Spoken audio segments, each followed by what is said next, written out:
75 years. The number seems unreal when you try it on for yourself. 3/4 of a century. I stood in front of the bathroom mirror staring at the wrinkles that furrowed my face. It wasn't that I hadn't seen them before. It was just that today they seemed especially deep. Birthdays always made me reflect on the years I'd lived and the opportunities I'd missed. I adjusted the knot of my tie and pulled on my jacket. Hilda always said gray suited me. It's been 8 years since she's been gone, and I still dress like she can walk into a room and judge my appearance. Old habits die hard, especially those associated with loved ones. There were voices coming from the living room. My son Prentice and his wife Adelia had already arrived. I could hear them arguing about something in muffled voices, something about the parking lot and how they were late because of it. Typical Prentice, always finding someone to blame. "Grandpa!" A cheerful cry and a knock on the bathroom door brought me out of my reverie. "Are you in there?" "Yes, Ezra, I'm coming out." I smiled as I opened the door. My youngest granddaughter, 13 years old, brightened at the sight of me. Her brown hair was braided into an elaborate braid, and her eyes sparkled as brightly as Hilda's once had. "Happy birthday!" She hugged me tightly, and I felt something warm spill into my chest. "You look amazing." "Liar," I laughed, putting my arm around her shoulders. But it felt good to hear it. We went out into the living room where the others were waiting for me. Prentice, tall and trim with the first signs of gray in his dark hair, stood by the fireplace checking something on his phone. His wife, Adele, a slender blonde with impeccable hair and a face of perpetual discontent, was arranging some hors d'oeuvre on the table, though I had specifically asked her not to do so. The restaurant was booked for 6 in the evening. "Here is the culprit of the celebration," Prentice exclaimed playfully, tucking his phone into his pocket. He came over and hugged me awkwardly.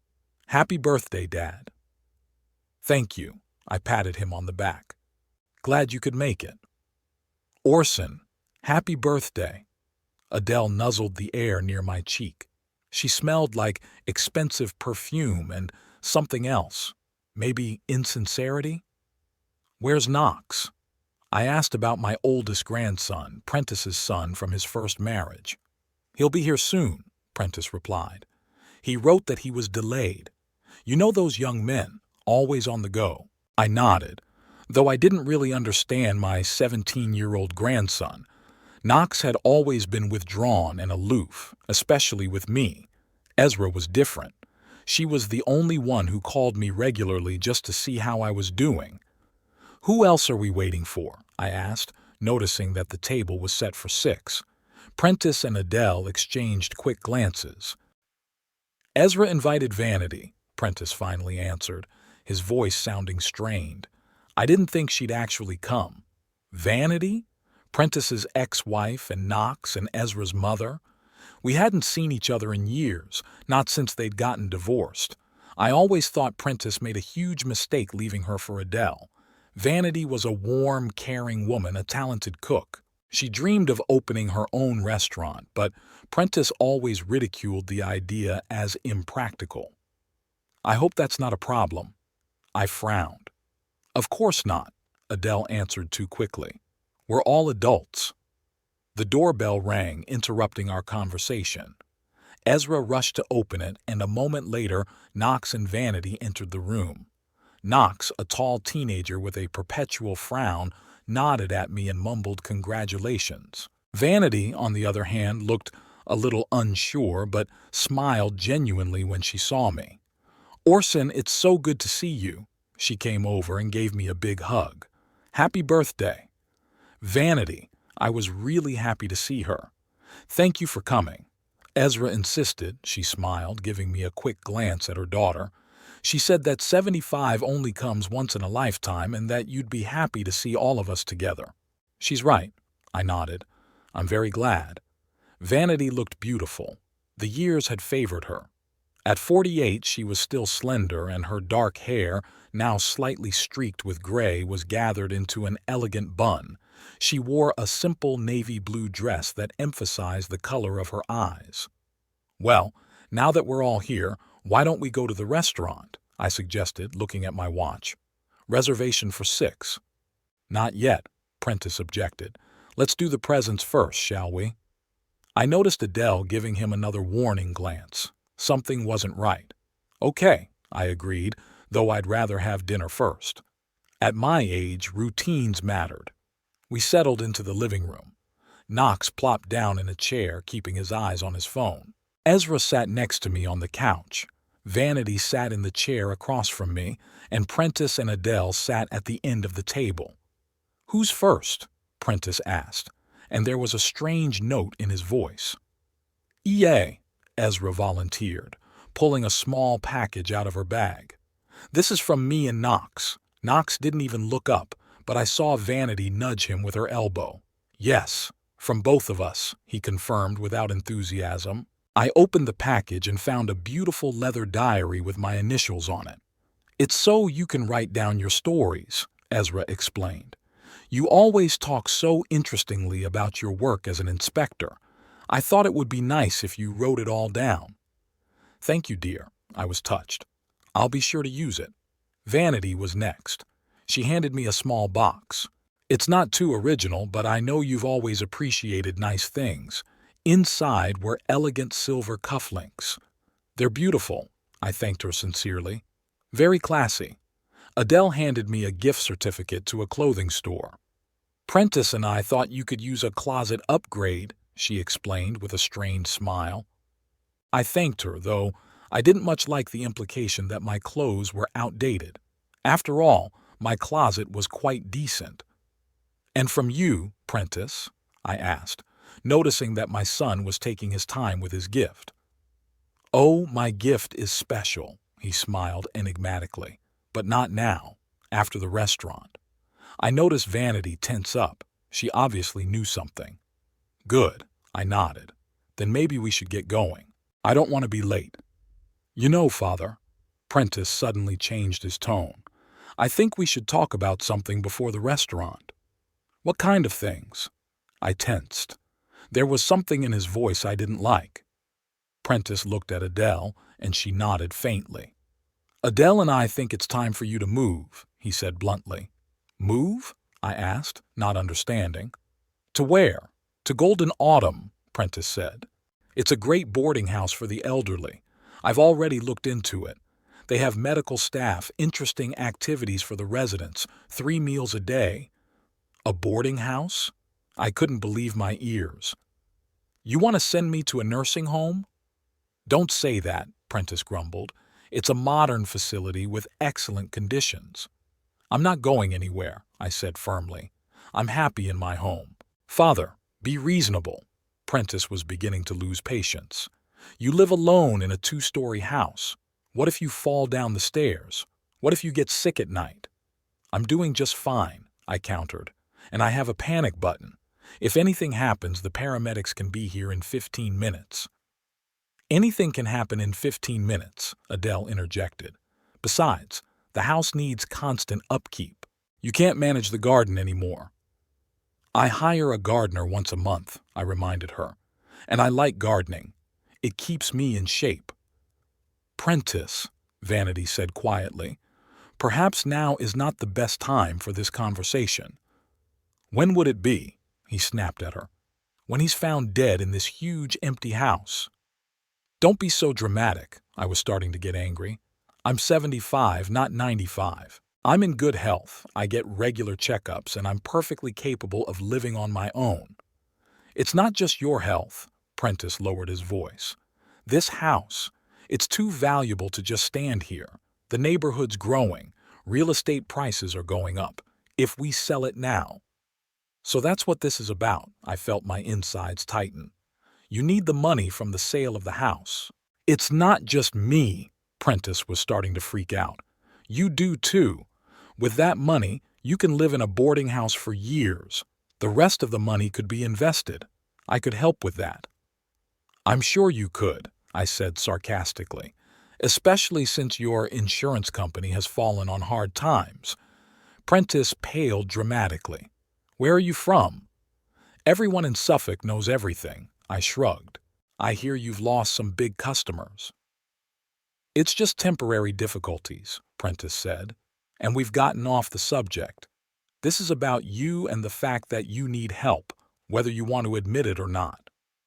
I don't need help, I cut him off. And I'm not going to sell the house I've lived in for 40 years, the house where you and your sister grew up, the house where your mother died. Leave Mom out of this. Prentice jumped to his feet. She'd agree with me. She's always been practical. Don't you dare tell me what she would have done. I stood up too, feeling the anger boiling inside me. You didn't even bother to come when she was dying. You were too busy with your new life with Adele. That's not fair, Prentice shouted. I didn't know it was that serious. You said she was just having an aggravation. I called you every day for a week. My voice shook with restrained emotion. I told you she was fading, but you were too busy. Enough! Prentice stepped close to me. You always do this, always making me feel guilty, my whole life. First because I didn't study hard enough, then because I chose the wrong profession, then because of my marriage, now because of my mom. When will it end? When you grow up and start taking responsibility for your actions, I answered calmly. That was the last straw. Prentice's face contorted with rage, and before anyone could react, his fist slammed into my jaw. I hadn't expected the blow and lost my balance, falling backward onto the couch. There was dead silence in the room. I slowly raised my hand to my face, feeling the pain throbbing. "Prentice!" Vanity exclaimed, jumping up from her seat. "What have you done?" Ezra looked at her father with wide-open eyes full of terror. Knox finally pulled away from the phone, his face a mixture of shock and strange satisfaction. "He asked for it," Prentice muttered, rubbing his fist. "He always knows how to hurt me." "That's no excuse." Vanity came over to me. "Orson, are you all right?" I nodded, though I was actually far from okay. The physical pain was nothing compared to the storm of emotions that raged inside me. "Maybe we shouldn't make a big deal out of it," Adele said uncertainly. "After all, no one was seriously hurt, and Orson did provoke Prentice." "Are you serious?" Vanity turned to her. "He hit his 75-year-old father. How can that be justified?" "Don't, Vanity," I rose slowly. "It's all right." "No, it's not." She was truly outraged. "Prentice should apologize." "I won't apologize," my son said stubbornly. "He got what he deserved, always pushing guilt, always manipulating. I'm tired of it." I looked at him and didn't recognize him. When did my little boy, who I taught to ride a bike, turn into this mean, selfish man? "I think I'd better leave," I said quietly. "Where to?" "This is your house," Vanity reminded me. "I mean to go up to my place," I explained. The celebration was over. "But what about the restaurant?" Ezra asked, confused. "Go on without me." I tried to smile, but felt the pain in my bruised jaw. I'd lost my appetite anyway. "No," Vanity said firmly. "We're not going to the restaurant after what happened. It's not right." "Speak for yourself," Adele snorted. "The reservation's already paid for, and it would be stupid to lose it." "I'm staying with Grandpa," Ezra said. "No," I shook my head. "Go with the others, dear. I just need to get some rest." "Are you sure?" she asked hesitantly. "Absolutely." I kissed her forehead. "Have fun for me." I headed for the stairs, feeling the stares of everyone there. No one else tried to stop me. When I was at the top of the stairs, I heard Prentice say loudly, "There he goes again, ruining everything with his drama." And worst of all, no one contradicted him. In my room, I sat down on the edge of my bed and let myself finally feel the depth of what had happened. My own son had hit me, on my birthday, and no one had stood up for me. Even Vanity, despite her outrage, had finally let it all happen. I heard the front door slam, then car engines honking.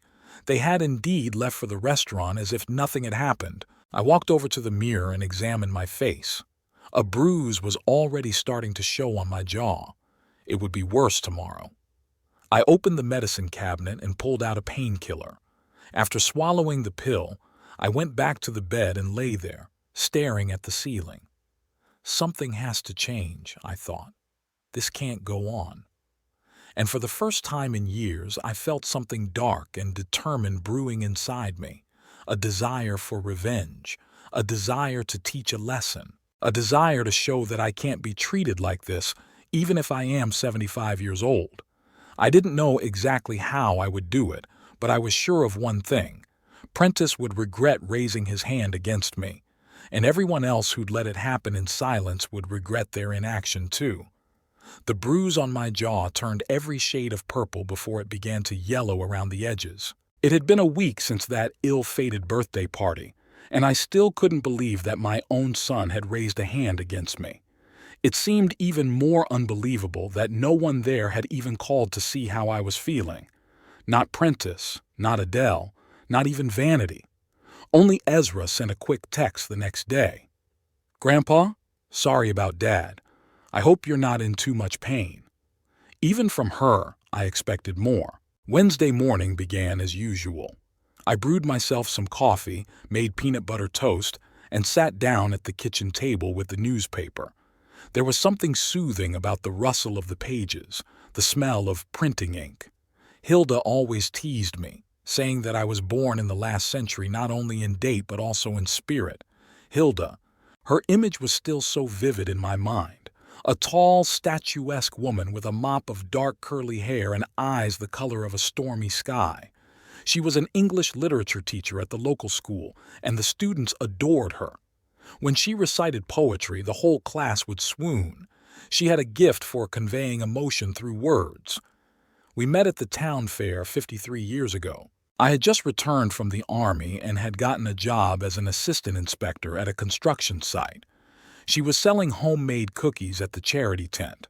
I bought a whole box, even though I'd never had a sweet tooth, just to talk to her longer. I turned the page of the newspaper and came across a small notice about the results of the Lucky Star raffle. I usually skipped over this information, but today something made me hold my gaze. The 6 winning numbers listed in the article seemed vaguely familiar.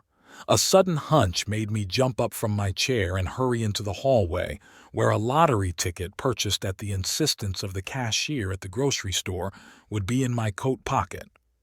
"It's your birthday today, Mr. Bellamy," she said. "Buy a ticket for good luck."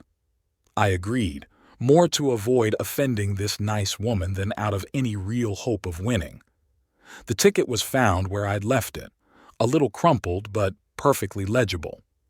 I went back to the kitchen, put it down next to the newspaper, and began to compare the numbers. 22, it matched. 37, matches. 5, it matches. 41 matches. 9, it matches. 16, it's a match. I double-checked 3 times, couldn't believe my eyes. All 6 digits. It's a perfect match.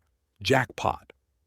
The article said that the winner of the winning ticket would receive £5,800,000. The amount seemed unreal. I sat back in my chair, feeling my heart pounding. $5,800,000, more than I'd earned in a lifetime. My first impulse was to call Prentice. Despite our conflict, he was still my son.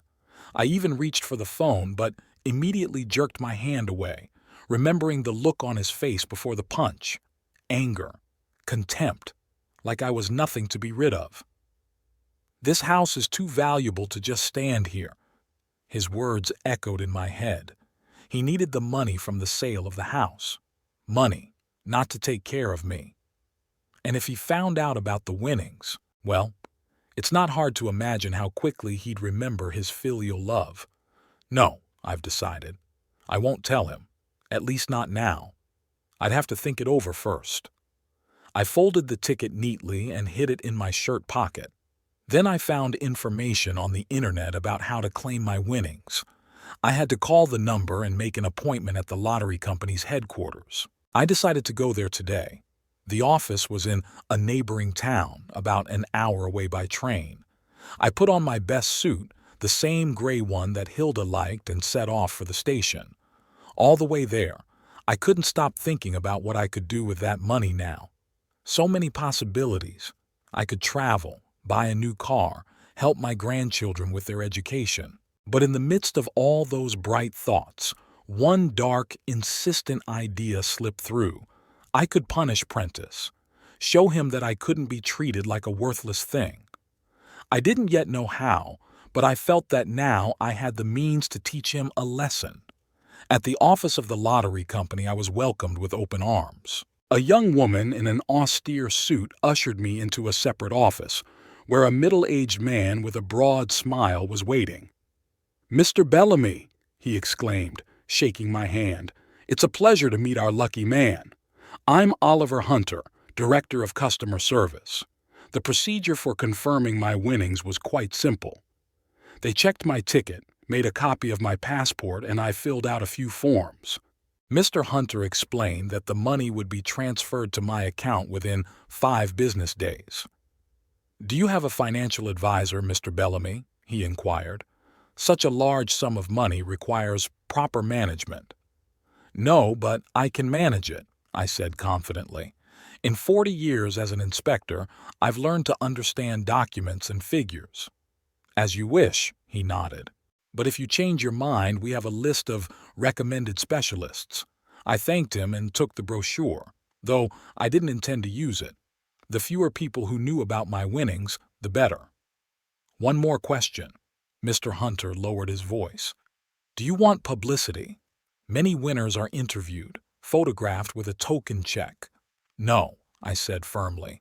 "I prefer to remain anonymous." "I understand," he smiled understandingly. "Many people choose that option, especially people of your, generation." I didn't take offense at the implication of my age. After all, I was really from a different generation, one that considered bragging about money to be the height of indecency. As I left the office, I felt strangely empty. I had become a millionaire, but I didn't feel the joy I had expected. Maybe because I couldn't share the news with Hilda. She was always there for me at important moments in my life.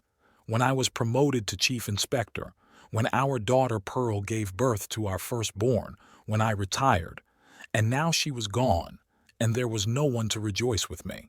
I decided to have lunch at a small cafe near the station before heading home. Sitting at a table by the window, I watched the passers-by and reflected on how strangely life works. For so many years, Hilda and I had saved money on everything to give our children a good education.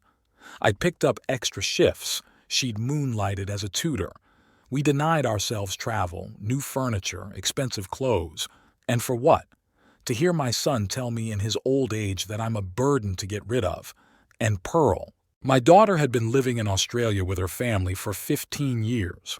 We talked once a month via video link, and she always sounded like she was talking to a stranger, polite but detached. I couldn't blame her.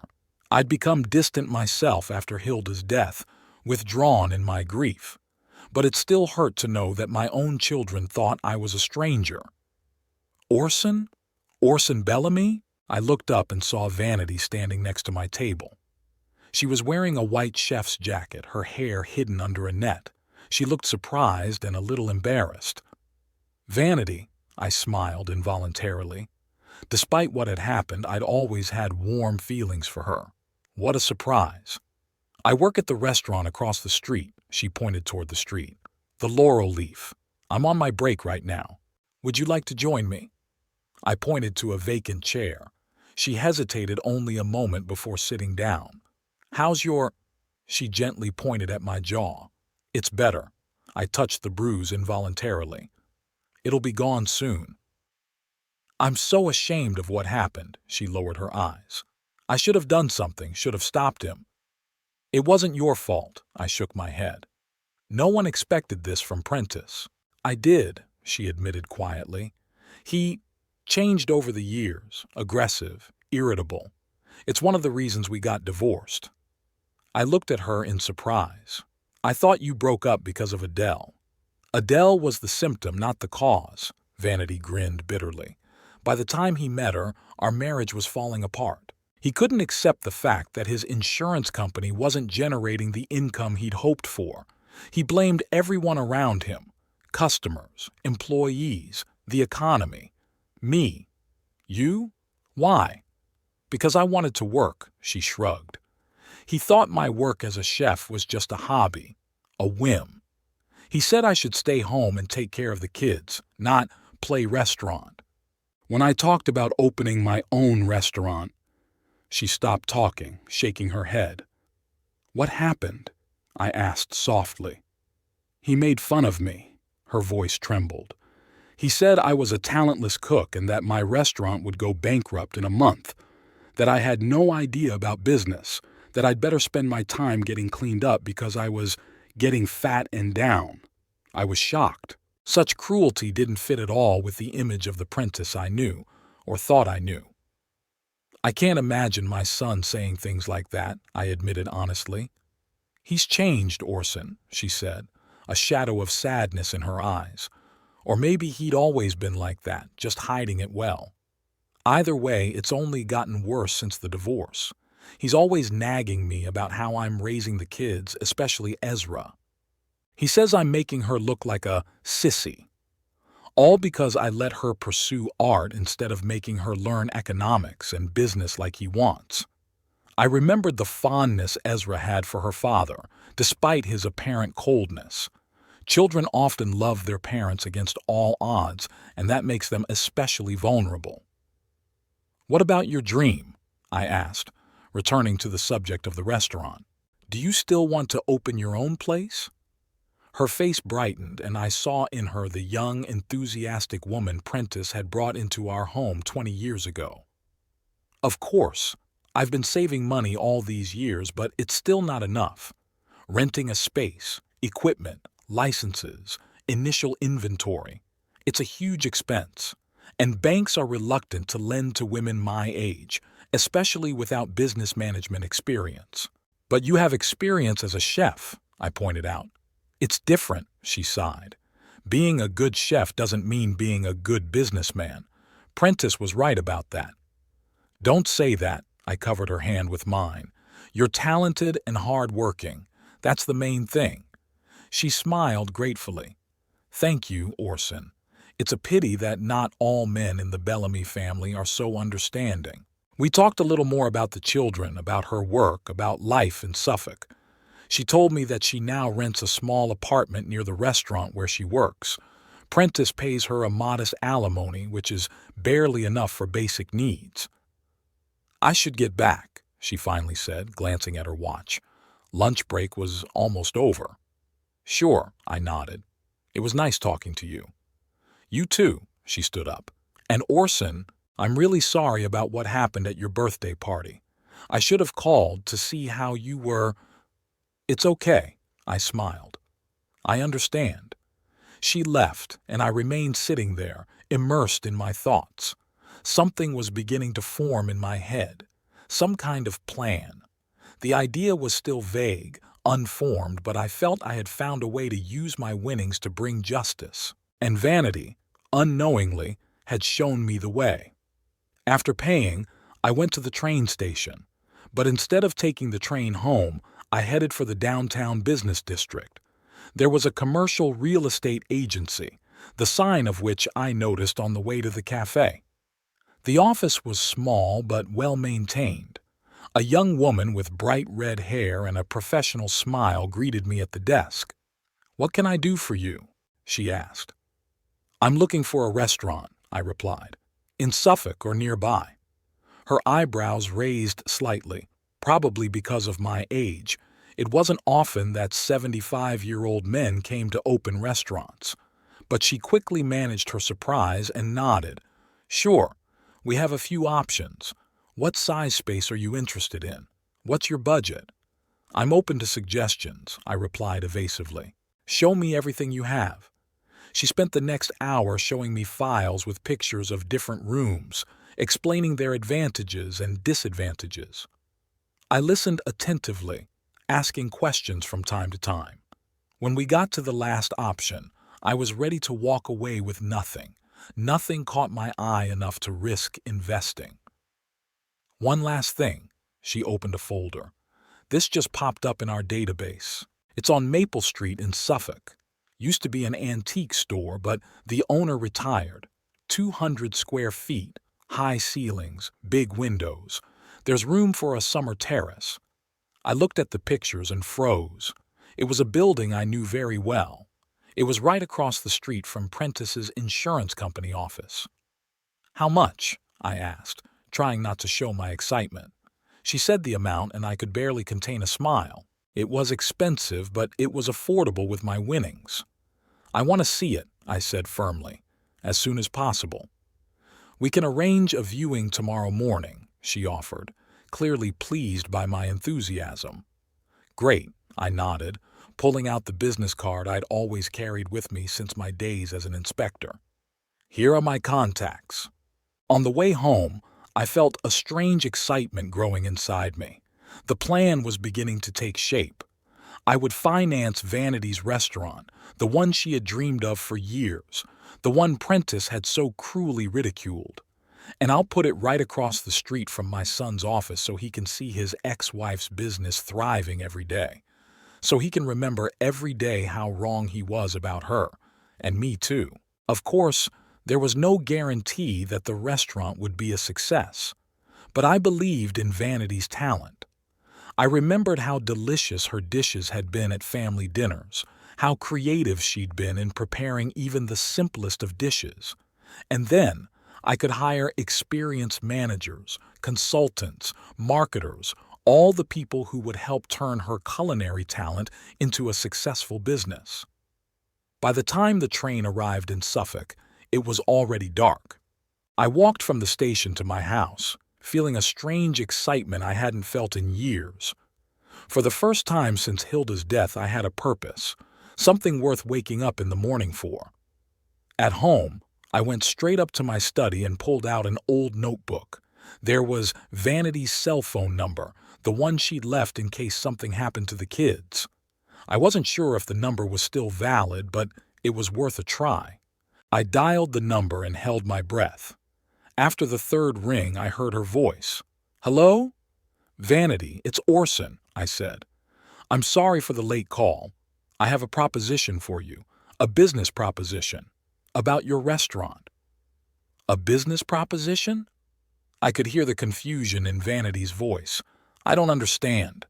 "I'd like to discuss it in person," I said, realizing that over the phone it would sound too strange, perhaps even suspicious. "Could you meet me tomorrow?" There was a pause, and I imagined her frowning, trying to figure out what was going on. "I have a shift until 4 tomorrow," she finally answered. "I can do it after work." "Great," I was relieved.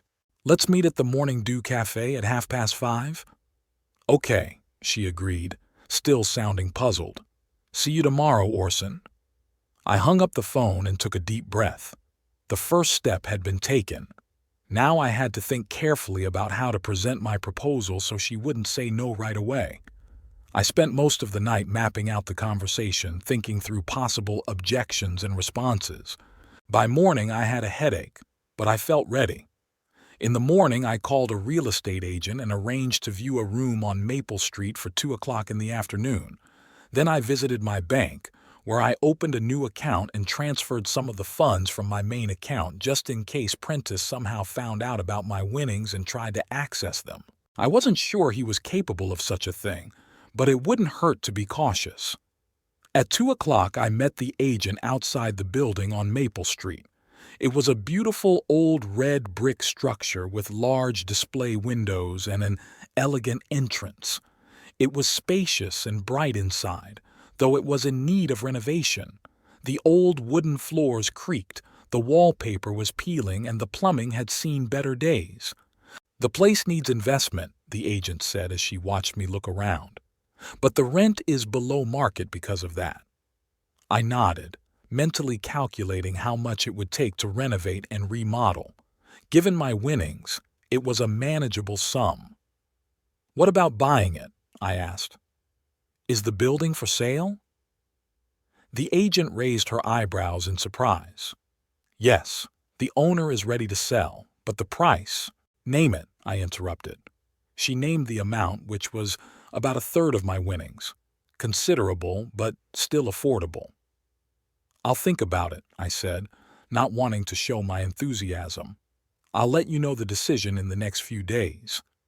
As I left the building, I deliberately crossed the street and stopped in front of the Prentice Insurance Company office. Through the glass doors, I could see the few employees sitting at their computers and a lone visitor bored on a couch in the waiting area. Business was clearly not booming. I imagined what Vanity's restaurant would look like, with a bright sign, cozy tables by the windows, a terrace filled with customers in warm weather. I imagined how Prentice would see it every day from his window, how he would watch the success of his ex-wife, whom he despised so much. It was the perfect revenge, not cruel, not illegal, but painful to his ego. At 5:30, I was already sitting in the Morning Dew Cafe, nervously twirling a cup of cooling coffee in my hands. Vanity was 10 minutes late, and when she finally appeared, flushed, her hair disheveled by the wind, I was strangely relieved. "I'm sorry I'm late," she breathed, taking off her coat and sitting down across from me. "The bus was delayed." "That's okay," I smiled. "Would you like something to drink?" "Tea, please." She looked at me curiously. "So, Orson, what's the business proposition? You intrigued me." I took a deep breath. The moment has come.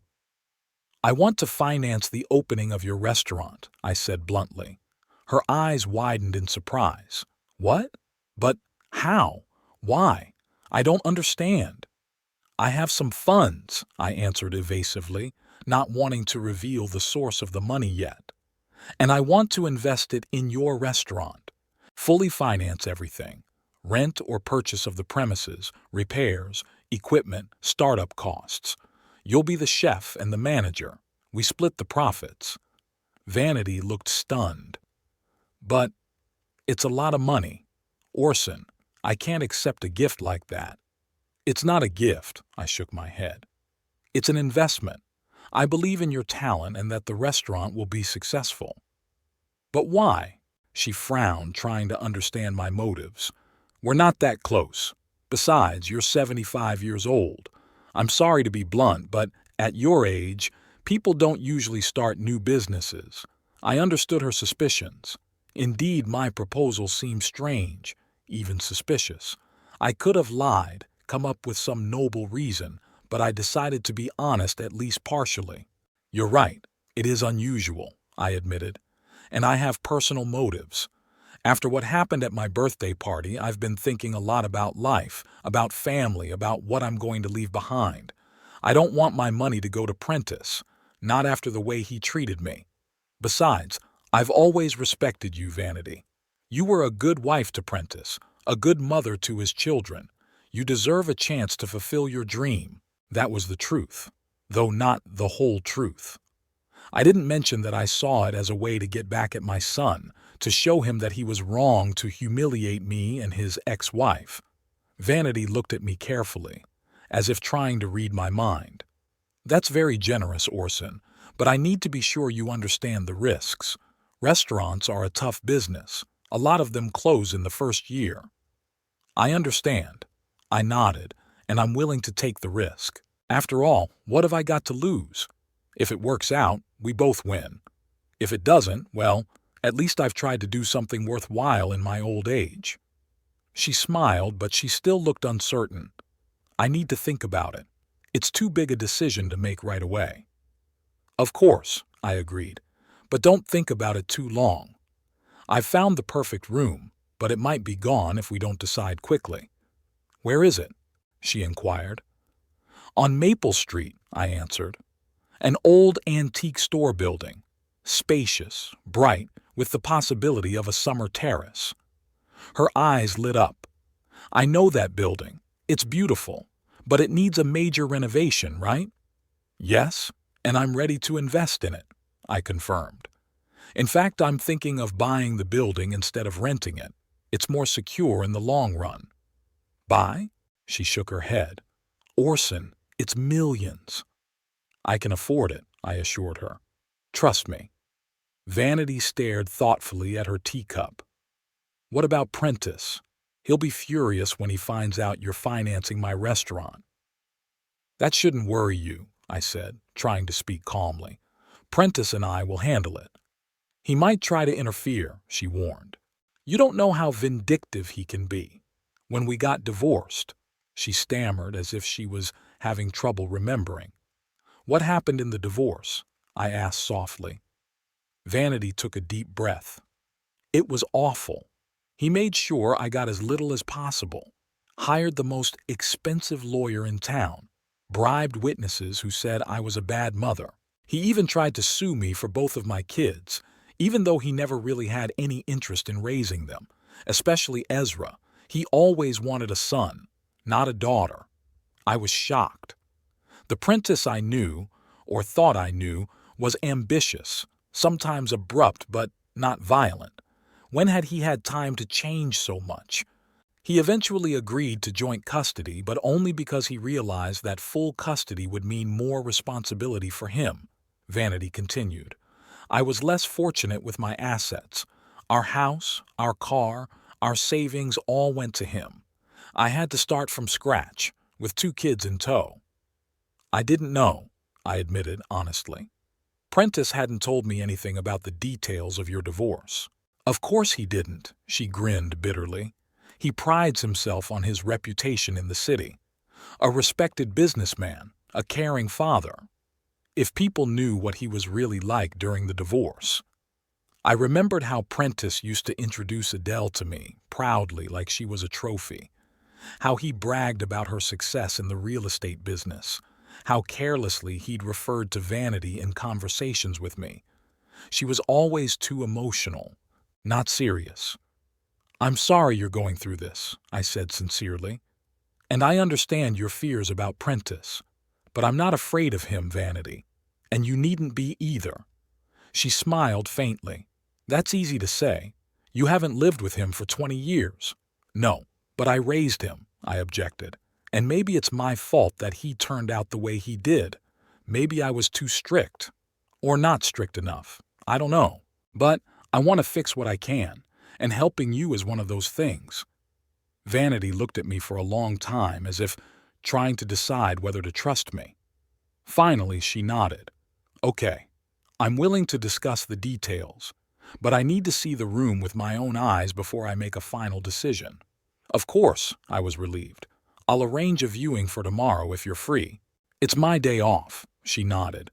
Any time would be fine. We agreed to meet outside the building at 10 in the morning, and I hurried to call the agent to arrange a showing. Fortunately, she was able to accommodate us. The next morning, Vanity and I met outside the building on Maple Street. She arrived before me and was already looking at the facade when I approached. It looks even better than I remembered, she said, not taking her eyes off the building. Such character, such history. Wait until you see the inside, I smiled. It's a lot of work, but the potential is huge. The agent was already waiting for us and immediately let us inside. I watched Vanity's reaction as she looked around the room. Her eyes were shining and she was gesticulating vigorously, showing me where the bar could be, where the kitchen would be, how to arrange the tables. Her enthusiasm was infectious.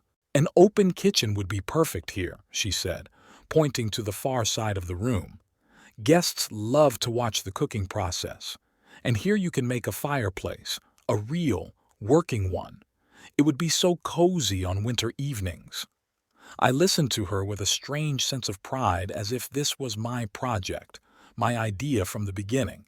Something about Vanity's enthusiasm reminded me of Hilda. The same passion, the same ability to see potential where others saw only problems. When we got to the second floor, Vanity stopped at a window facing the street. It's a great view from here. We could make a VIP area for special occasions. I walked over and stood next to her. Directly across the street, I could see Prentice's office. I noticed her frown as she followed my gaze. Isn't that Prentice's office? Yes, I confirmed, trying to sound casual. Funny coincidence, isn't it? She looked at me intently. Coincidence? Orson, you chose this place on purpose, didn't you? I didn't deny it. Yes, it's part of the plan. What plan? Her voice became tense. I decided to be completely honest. A plan to show Prentice that he was wrong about both of us. About you when he said you couldn't run a successful restaurant business, and about me when he thought I was too old and weak to stand up for myself. Vanity was silent, digesting my words. I was afraid that she would abandon the project when she realized my true motives. "It's revenge," she finally said. "Not a question, but a statement." "You could say that," I admitted. "But it's constructive revenge. No one will be physically harmed. No illegal actions. Just a successful business right under the nose of the man who thought we were both failures." "And if the restaurant isn't successful?" she asked. "If it goes bankrupt like Prentice predicted?" "Then we'll lose money, but we'll keep our dignity," I replied. "Because we tried. Because we weren't afraid to take the risk." Vanity looked at Prentice's office for a long moment, then turned her gaze back to me. "You know what the most hurtful thing is?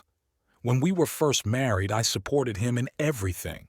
When he decided to start his own insurance company, I gave him all my savings, worked 2 jobs to pay the bills while he got his business off the ground. And when I talked about my dream," she shook her head. "He said I was selfish, that I was only thinking about myself and not my family." I nodded understandingly. "That's not fair, and I want to help you correct that injustice."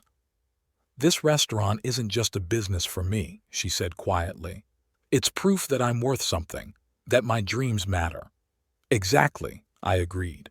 "And when he sees your restaurant thriving, he'll be furious," she smiled, and there was something predatory about it.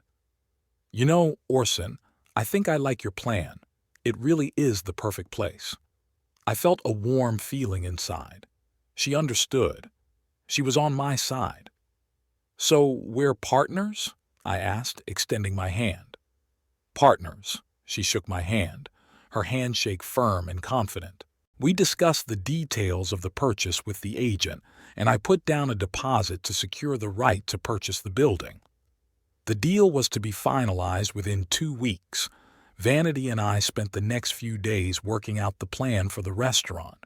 She showed me her recipes, menu ideas, and interior concept. I was impressed with her professionalism and attention to detail.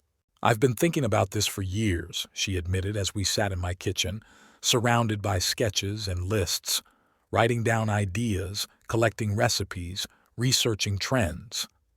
Every time Prentice rejected my dream, I added another page to my idea folder. It was my way of not giving up. "You're a strong woman, Vanity," I said sincerely. "Stronger than you think you are." She smiled embarrassedly. "I don't always feel strong, especially when Prentice starts to push. He knows how to find weaknesses." "That's because you let him," I said. "But now you'll have your own business, your own source of income. You won't be dependent on his alimony anymore." "That's true." Her eyes lit up. "I'll finally be truly independent." We decided to name the restaurant Hilda's, after my late wife. When I suggested the name, Vanity immediately agreed. "It's perfect, short, memorable, with a story. And I've always admired Hilda. She was so elegant, so confident." "She would have been proud of you," I said, feeling a lump in my throat, "and would have been pleased to have her name associated with your project. We hired an architect and a designer to design a remodeling project for the building. Vanity insisted on an open kitchen, wood floors, and a large fireplace in the center of the hall. I agreed to everything. After all, it was her restaurant, her vision." "What about the menu?" I asked as we discussed the concept. "What kind of cuisine are you planning?" "Modern British with Mediterranean elements," she answered without hesitation. "Classic dishes but with unexpected twists. Seasonal ingredients, local produce. Quality is paramount." I nodded, impressed by her clarity of vision. "Sounds wonderful. And expensive." "Not necessarily," she countered. "Good food doesn't always have to be expensive. It's important to choose the right ingredients, to cook them right.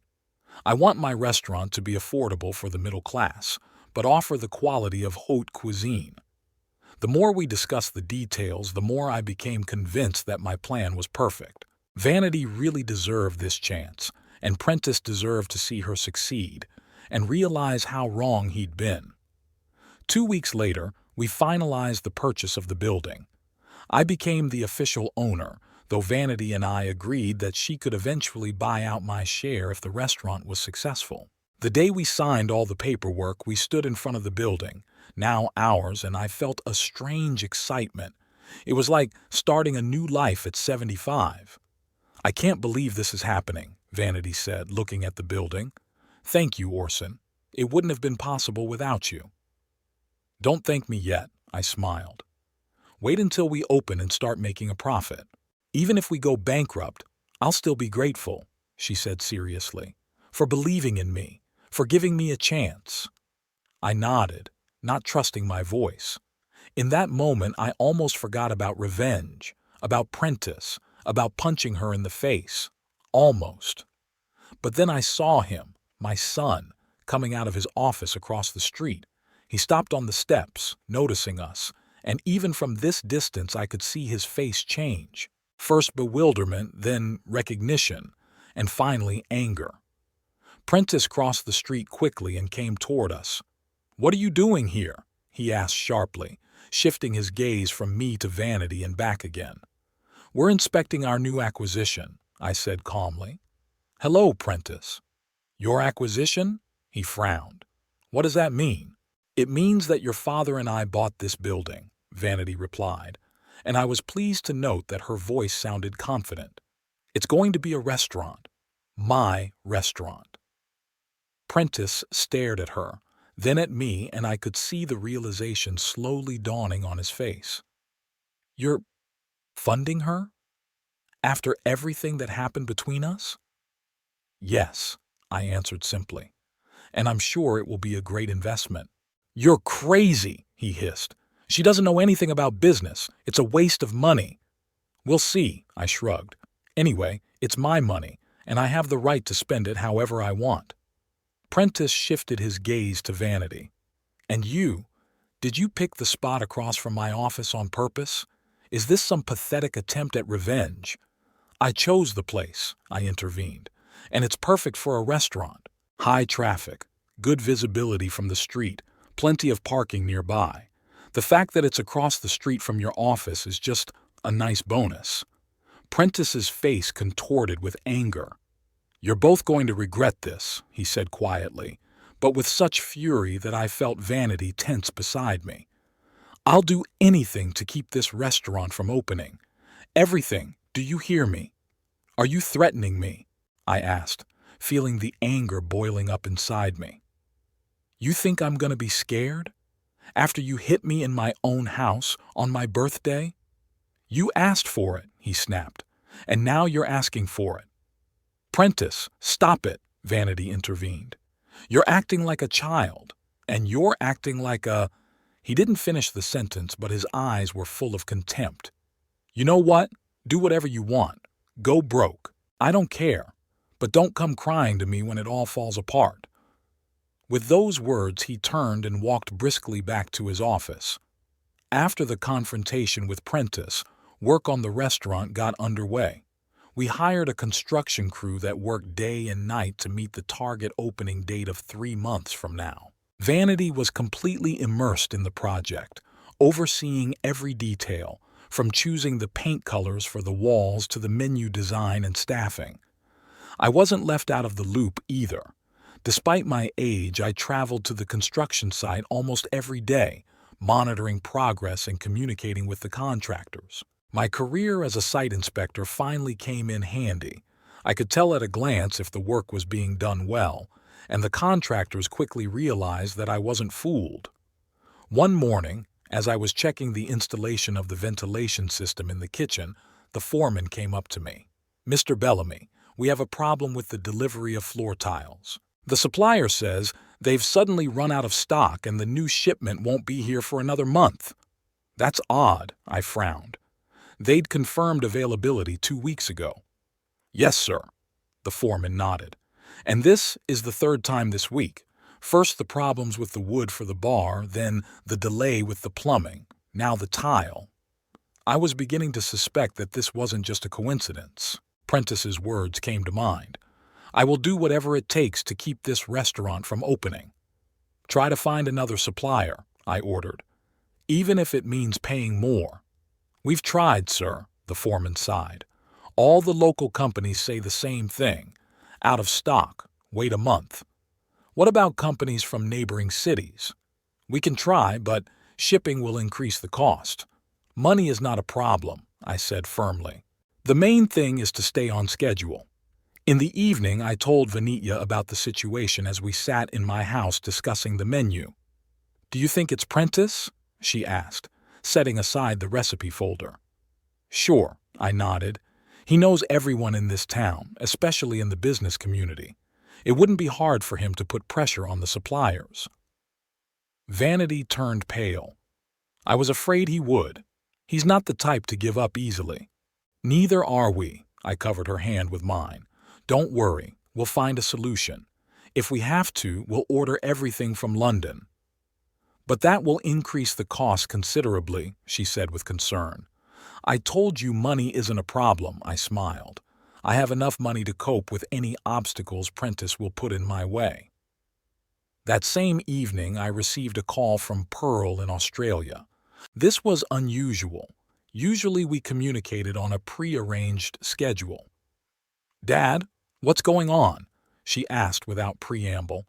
Prentice called me, saying you're spending your entire inheritance on some crazy project with his ex-wife. I sighed. Of course, Prentice didn't miss the opportunity to turn my sister against me as well.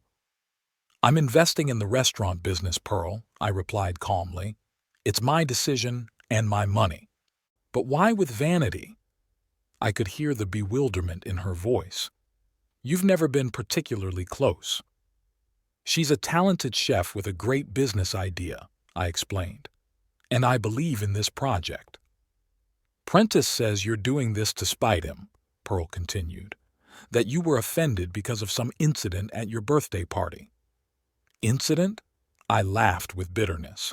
He hit me, Pearl. Your brother punched me in the face on my 75th birthday, and no one here even stood up for me. There was silence on the line. What? Pearl finally spoke up. Prentice hit you? He didn't say anything about it. Of course he didn't. I could feel my anger rising. He only told you what made him look good. Typical Prentice. Dad, I don't know what to say, her voice shook. It's awful. But still, opening a business with his ex-wife right across the street from his office, it seems like a deliberate provocation. And it is a provocation, I admitted honestly. I want him to realize that I can't be treated like this, that I'm not a helpless old man who can be tossed into a nursing home when he becomes inconvenient. A nursing home? What are you talking about? I told her about Prentice's offer to sell the house and move into a boarding house. Pearl listened in silence, and I couldn't tell which side she was on. You see, I finished, it's not just about the blow, it's about attitude. The way he looks at me, like I'm not a person anymore, but a burden to get rid of. I'm sorry, Daddy, Pearl said quietly. I didn't know it was so bad. Prentice only said you were getting forgetful and acting strange sometimes.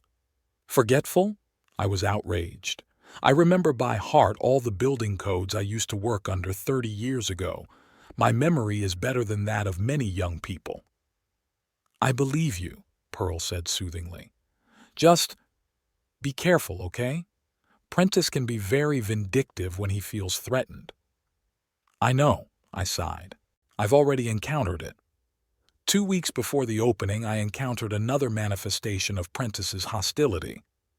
When I returned home after a day at the restaurant, I found an envelope on my doorstep. Inside was an official letter from the attorney representing my son. The letter stated that Prentice was concerned about my mental state and the financial decisions I had been making lately. He had initiated a process to test my capacity and asked the court to appoint him as my financial guardian. I reread the letter over and over again, unable to believe my eyes. This was a new level of sleaze. Prentice wasn't just trying to prevent me from opening a restaurant. He wanted to take away my right to manage my own money. I immediately called my longtime friend Roland, who had been an attorney before retiring. "He won't be able to accomplish that," Roland said confidently after listening to me. "You're in perfect health, clear mind, and clear memory. Any doctor can attest to that." The next day, I decided to go to Prentice myself. I wasn't going to hide or talk through lawyers. I wanted to look him in the eye. His office was nearly empty when I walked in. The young receptionist behind the counter raised her eyebrows in surprise. "What can I do for you?" "I'm here to see Prentice Bellamy," I said. "I'm his father." She was visibly embarrassed. "Mr. Bellamy is busy right now. He's in a meeting." "I'll wait," I said firmly and sat down in the visitor's chair. 15 minutes later, the door to Prentice's office opened, and a man in an expensive suit came out. As soon as he left, I got up, and without waiting for an invitation, entered the office. Prentice was sitting at his desk, looking over some papers. He looked up and froze when he saw me. "What are you doing here?" he asked coldly. I tossed the envelope with the letter from the lawyer on his desk. "I came to talk about this. Do you really think I'm incompetent, Prentice?" He leaned back in his chair. "What else do you call what you're doing? Putting huge sums of money into an obviously failing business just to spite me. Is that the behavior of a reasonable person?" "It's the behavior of a man who is tired of being disrespected," I replied calmly, "and who believes in the talent of his business partner." "Business partner," Prentice snorted contemptuously. "Vanity can barely manage her own budget, let alone a restaurant. She'll bankrupt you in a matter of months." "It's my money and my risk," I shrugged. "If you're so sure the restaurant will fail, why are you so actively trying to stop it from opening?" Prentice narrowed his eyes. "Because it's family money, the money that was supposed to go to me and Pearl when you died, and you're spending it on this." "That's it," I grinned bitterly. "It's not my mental health you're worried about, it's your inheritance." A few days later, I got a call from Roland. He informed me that the court had denied Prentice's petition to test my capacity for lack of any medical grounds. It was a small victory, but there was a major test ahead: opening the restaurant. The day before the opening, Vanity and I made final preparations. The restaurant looked great: light walls, wooden beams on the ceiling, an open kitchen with a wood stove, cozy tables, each with a small vase of fresh flowers. There was a fireplace in the center of the room, and the walls were decorated with black and white photographs of Suffolk from various years, including a few of Hilda's. She liked to take pictures of the cityscape. "It's all ready," Vanity exhaled, looking around the room. "I can't believe we're opening tomorrow." "Are you excited?" I asked, watching her fidget with the edge of her apron. "Crazy," she admitted. "What if no one shows up? What if Prentice is right and I can't handle it?" "He's not right," I said confidently. "You'll make it, and people will come." Knox did a great job with social media advertising, and the local paper ran a nice article about the new restaurant. Indeed, thanks to Knox's efforts, Hilda's restaurant already had an impressive social media audience. He created stylish accounts, posted photos of the renovation process, interviews with Vanity, and shots of some of the dishes on the upcoming menu. People were actively commenting and expressing their desire to visit the restaurant as soon as it opened. On opening day, I arrived early in the morning and found Vanity already in the kitchen. She was preparing preparations for the evening's dishes with her team of chefs. "You've been here since dawn," I wondered. "I couldn't sleep," she admitted, still chopping vegetables. "Too excited." I understood her feelings. For her, this wasn't just business. It was the fulfillment of a lifelong dream, proof of her value as a professional and as a person. At 5 o'clock in the evening, an hour before the official opening, a small line had already gathered outside the restaurant. I looked out the window and was surprised to see Ezra and Knox among those waiting. "Your kids are here," I said to Vanity, who was at that moment giving final instructions to the waiters. She went to the window and brightened when she saw them. "They didn't say they were coming. I think they wanted to surprise me." "Does Prentice know?" I asked cautiously. I doubt it, she shook her head. He wouldn't allow it. At 6 o'clock we opened the doors. Ezra and Knox were the first to enter, and Vanity hugged them both tightly. "We're so proud of you, Mom," Ezra said, looking around the restaurant. "It's so beautiful here. And fancy," Knox added, taking pictures for social media. "All my friends are jealous that my mom owns such a cool place." Vanity looked happy, but I noticed her occasional glances at the door as if expecting to see someone else there. "He's not coming," Knox said quietly, following her gaze. "Dad's away for the weekend with Adele." "I didn't expect him to come," Vanity answered quickly, but I could see the relief on her face. She was afraid Prentice might make a scene on opening day. By 7 o'clock the restaurant was full. Every table was occupied, and a line of eager diners was already gathering at the entrance. Vanity and her team worked like a well-oiled machine. The food came out of the kitchen on time. The waiters were attentive and professional. I sat at a small table in the corner of the room, watching with a sense of pride and satisfaction. Ezra came up to me with a glass of lemonade. "Can I join you, Grandpa?" "Sure," I smiled, pointing to a vacant chair. "What do you think of the restaurant?" "Amazing," she said sincerely. "And the food is divine. My mom always cooked good food, but she's outdone herself here." "Your mom is very talented," I agreed. "Too bad your father didn't appreciate it." Ezra paused, twirling her glass in her hands. "You know, I never understood why he was so against her dream. It's great to have your own business, to create something new." "Some men can't accept their wives' success," I said, "especially if they're struggling themselves. Do you think they could reconcile?" Ezra suddenly asked. "Mom and Dad?" I looked at her in surprise. "After all this time? I don't think so, and should we? Your mom's happy now, isn't she?" "Yes," Ezra nodded. "I haven't seen her this excited in a long time. It's just, it would be easier if they could at least communicate normally." "Maybe in time," I said carefully, though I didn't believe it myself. Prentice wasn't the type to forgive easily.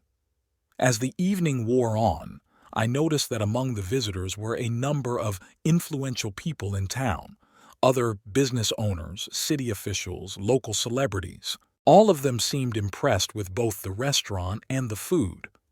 I could hear people at neighboring tables exchanging enthusiastic comments as waiters took reservations for future dates. Toward the end of the evening, as the restaurant began to empty, Vanity approached me. She looked tired but happy. "We did it," she said, taking a seat next to me. "The opening went perfectly." "You did it," I corrected. "It's your talent, your vision. I only provided the means." "Don't belittle your role," she shook her head. "Without you, none of this would have happened. And it's not just about the money. You believed in me when no one else did, not even myself. I was touched by her words." Despite my original motives, to get back at Prentice, to prove him wrong, I now felt genuinely happy for Vanity and proud to have helped her realize her dream. "Do you think we can keep up this pace?" she asked with a note of concern. "Wasn't it just curiosity about the new place?" "Judging by how many reservations are already made for next week," I smiled, "it wasn't just curiosity. People really liked it, and they'll be back." She nodded, and in her eyes I saw something I hadn't seen in years: hope, pride, and quiet confidence. Hilda's restaurant began its journey, and all the omens pointed to success. 6 months flew by. Winter changed to spring, and then came summer. Hilda's restaurant not only survived this difficult period for the new business, but flourished into one of the most popular and prestigious venues in Suffolk. Critics praised Vanity's innovative menu, cozy atmosphere, and impeccable service. Tables were booked weeks in advance, and the local newspaper voted Hilda's the best new restaurant of the year. I watched this success with mixed feelings. On the one hand, I was genuinely happy for Vanity. She deserved to be recognized for her talent. On the other hand, I was left with a strange feeling of emptiness.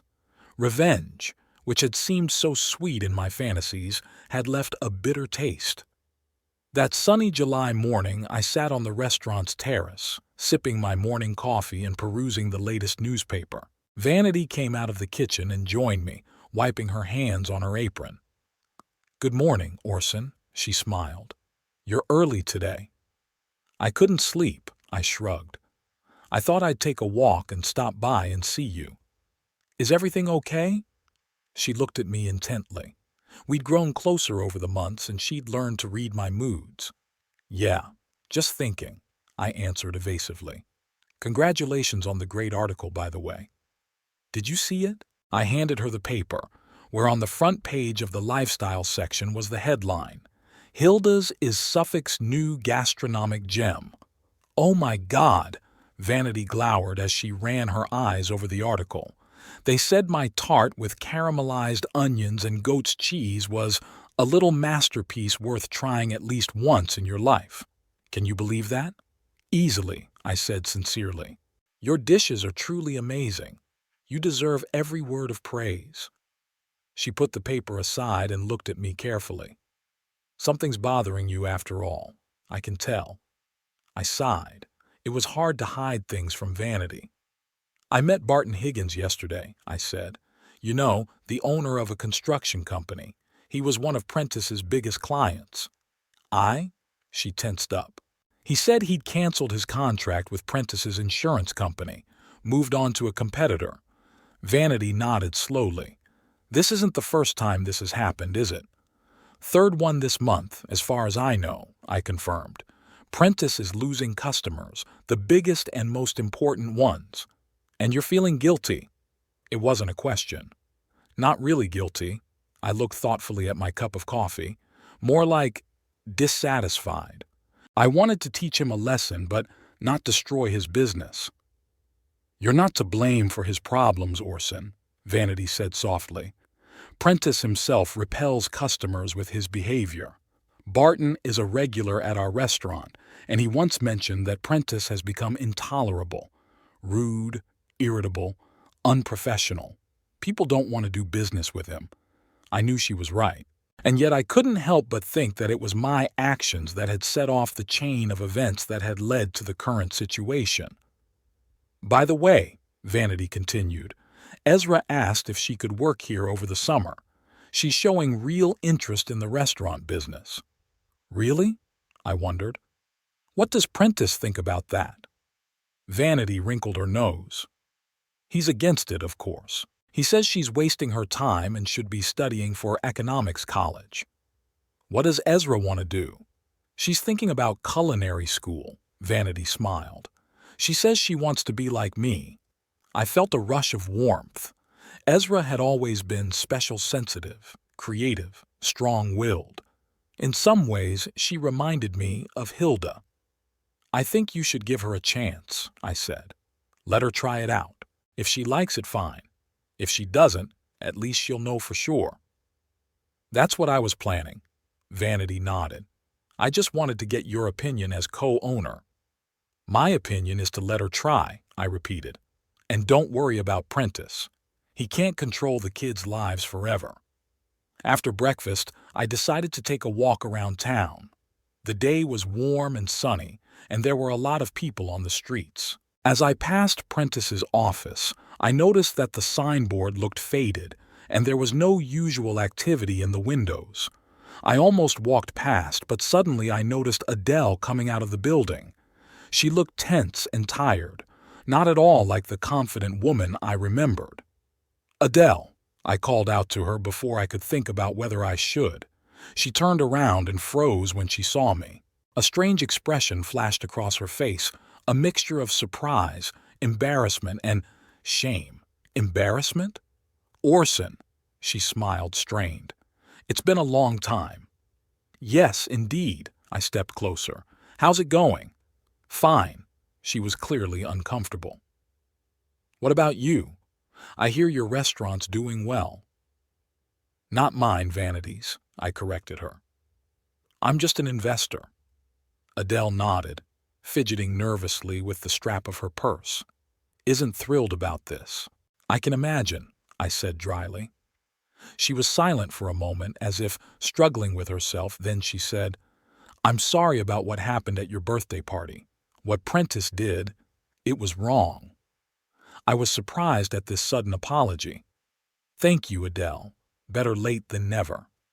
"I should have said it sooner," she lowered her eyes. "But Prentice, he's become so complicated.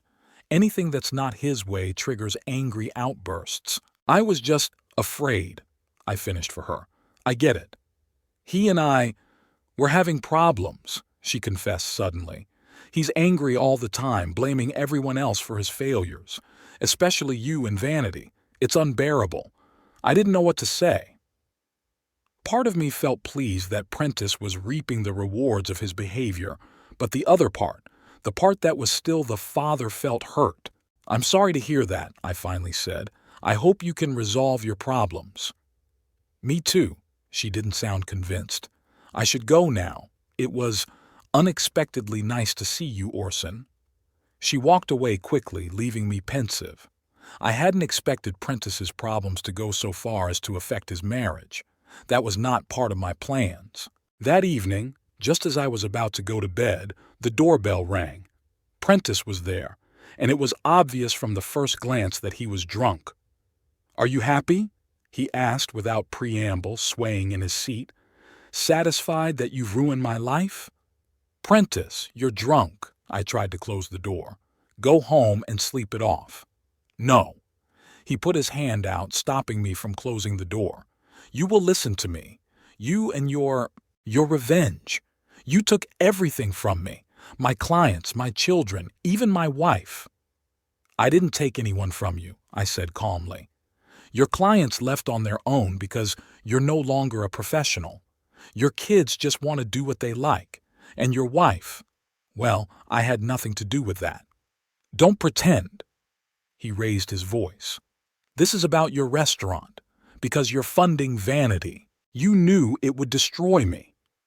"I wanted to teach you a lesson," I admitted, "to show you that you can't treat me like garbage. But I didn't mean to destroy you, Prentice. You're doing it yourself with your anger and stubbornness." "Hypocrite," he hissed. "You've always been a hypocrite. You pretended to be the perfect father, but all you really cared about was your job. And now you pretend to be a caring grandfather, but really you're just using my kids to screw with me." His words hurt more than I expected. Maybe there was some truth to them. I did work hard when he was a kid. Maybe I didn't pay enough attention to him. But using my grandchildren against him? No, that wasn't fair. "You're wrong, Prentice," I said firmly. "I've never used your children. I'm just supporting them in what they like to do. And if Ezra wants to work in a restaurant and Knox wants to do social media, that's their choice, not mine." "They're my kids." He pounded his fist on the door jamb. "They're mine.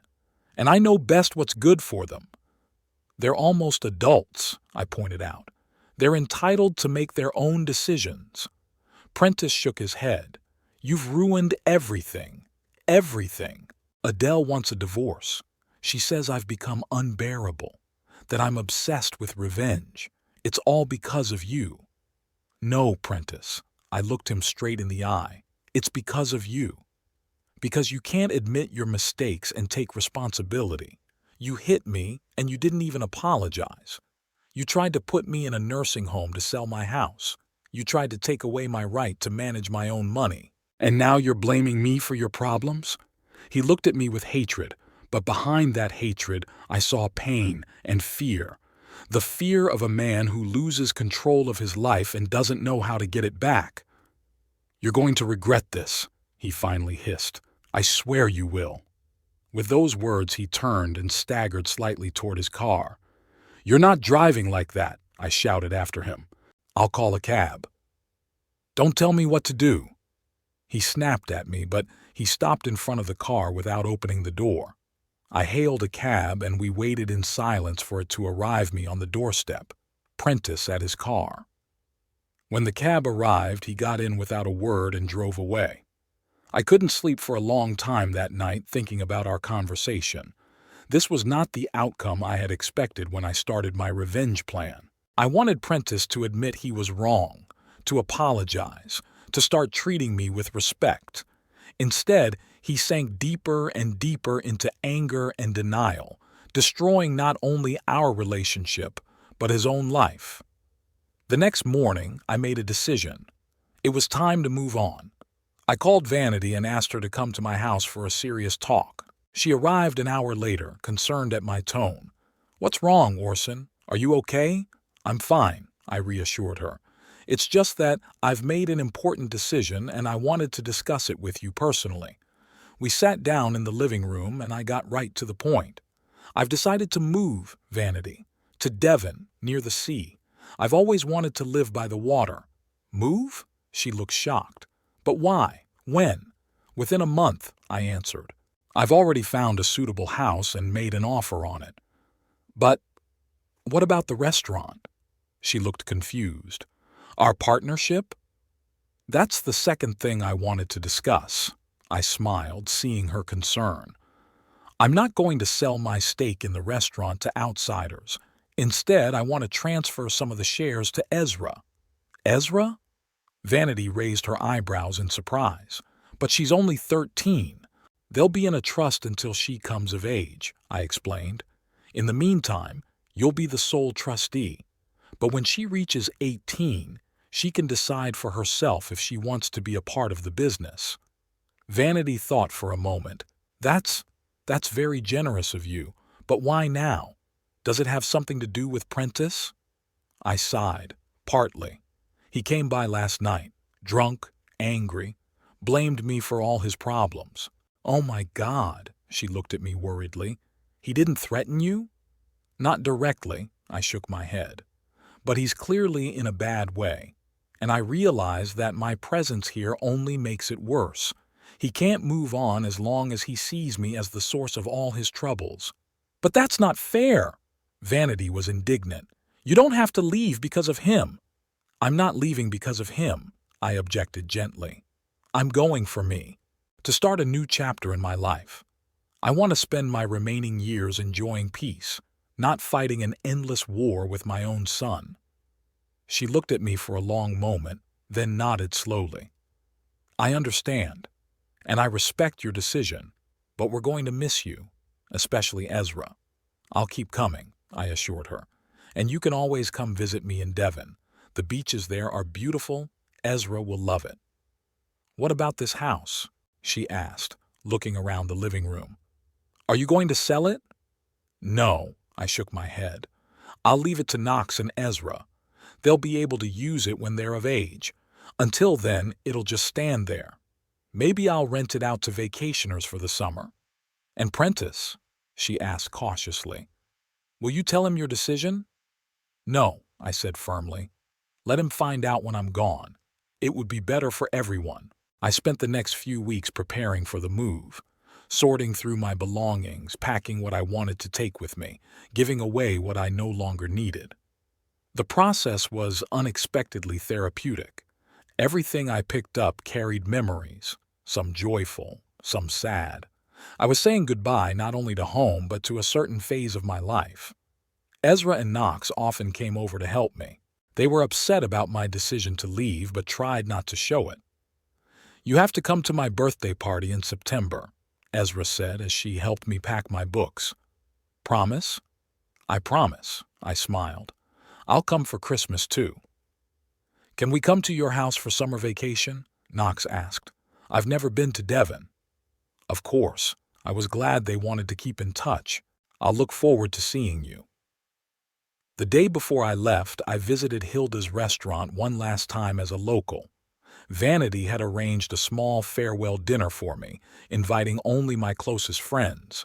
The restaurant was closed to other diners and the evening was warm and a little sad. After dinner, when the guests had gone, Vanity and I sat on the terrace watching the sunset. "You know," she said thoughtfully, "when you first asked me to open the restaurant, I thought you were just trying to get back at Prentice. But now I realize it was more than that." "Yes," I agreed. "Initially, revenge was the main motive. But that changed over time. I saw you blossom, saw your talent get the recognition it deserved, and that became more important than any revenge. Whatever your motive was, she smiled softly, I'm grateful to you. You changed my life, Orson. And you changed mine, I replied sincerely. You reminded me that even at 75, it's not too late to start something new, to take a risk, to change your life. We were silent for a moment, staring at the fading light of day. Ezra will be thrilled with the stock, Vanity finally said. She's already talking about going to culinary college after high school. She's as talented as her mother, I smiled. And stubborn. She'll make a great chef. Prentice will be furious, Vanity shook her head. He's still hoping she'll choose economics or law. He'll accept it, I said, though I didn't believe it myself. Or not. Either way, it's her life and her choice. And the next morning, I loaded the last of my things into the car and took one last look around the house that had been my home for over 40 years. The walls held so many memories. Prentice and Pearl's first steps, family dinners, Hilda's laughter, her last days. I knew I would miss this place, but I didn't regret my decision. Before I got into the car, I took an envelope out of my pocket and put it in the mailbox. It was a letter for Prentice. Not an apology, but an explanation. I told him about my lottery winnings, my original plan for revenge, how things had changed over time. I didn't apologize or offer reconciliation. It was too late for that. But I wanted him to know the truth. The drive to Devon took almost the whole day. I made stops for breaks and snacks, enjoying the views of the English countryside. By late afternoon, I reached my new home, a small cottage on a cliff overlooking the sea. The sunset had colored the sky and water in shades of gold and purple, and I stood on the porch, breathing in the salty sea air. It was the end of one chapter and the beginning of another. I didn't know what the future would bring, but I felt a strange calm.